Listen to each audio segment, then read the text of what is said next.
नमस्कार दोस्तों, खबर ये है कि टिकटॉक को कोरोना हो गया था और उसके कांटेक्ट में आने वाले 58 ऐप्स भी चले गए हैं। जी हां, भारत ने 59 चाइनीज ऐप्स को बैन कर दिया है, वो अब भारत में नहीं चलेंगे।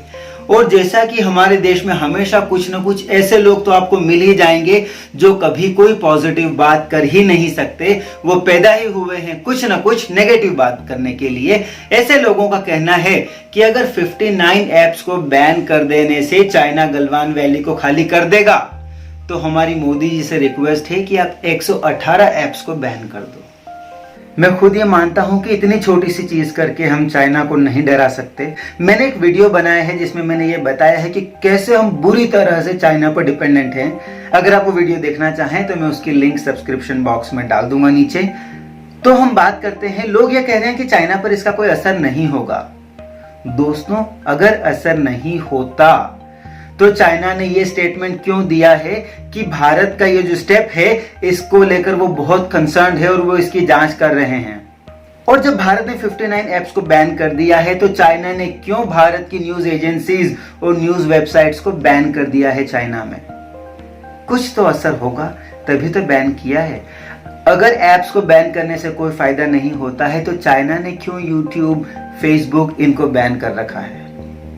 असर तो होता है।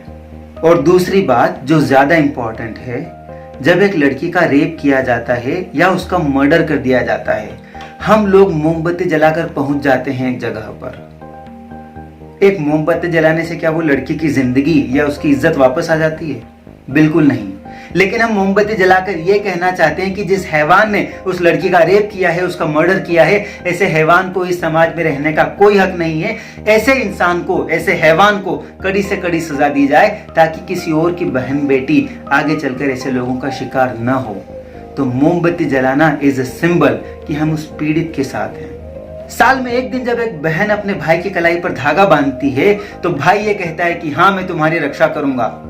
तो क्या भाई ये रक्षा करने का प्रॉमिस तभी करता है जब वो बहन एक धागा बांधेगी? बिल्कुल नहीं। लेकिन वो धागा एक प्रतीक है। वो धागा उन दो दिलों को जोड़ता है। वो भाई और बहन के रिश्ते को ग्लोरीफाई करता है। और अंधेरी रात को अगर आप एक दिया जलाएं तो क्या होगा? आप पूरे अंधेरे को जीत सकते हैं? बिल्कुल नहीं। उस विशाल अंधेरे से एक दिया नहीं लड़ सकता।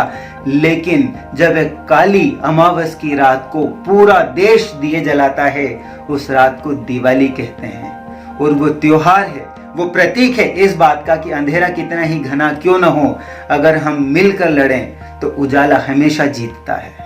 तो हाँ, मैं जानता हूं, आप भी जानते हैं, चाइना एक सुपर पावर है। चाइना को हराना बिल्कुल आसान नहीं है, बहुत मुश्किल है। चाइना पर हमारी डिपेंडेंस को खत्म करना बहुत मुश्किल है।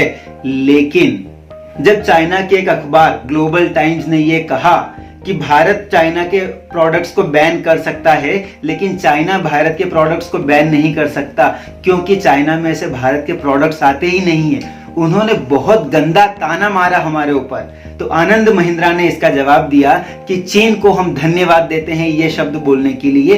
ये शब्द सुनकर हम प्रेरणा लेंगे और हाँ, हम अपने आप को मजबूत बनाएंगे। हम अपने आप को इस काबिल बना पाएंगे कि जो चीजें आज हम चाइना से खरीद रहे हैं वो धीरे धीरे हमारे देश में बनेगी।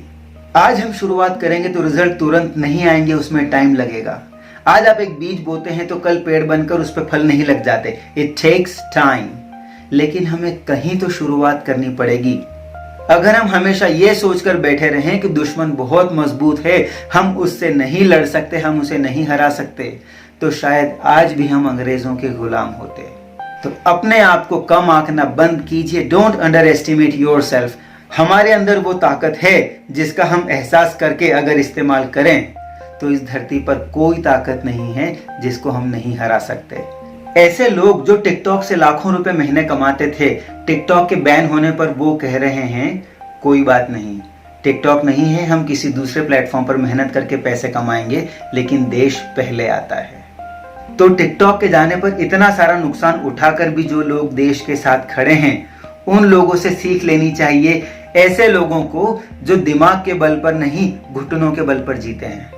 तो चलिए 4 पंक्तियों के साथ में अपने वीडियो को समाप्त करता हूं।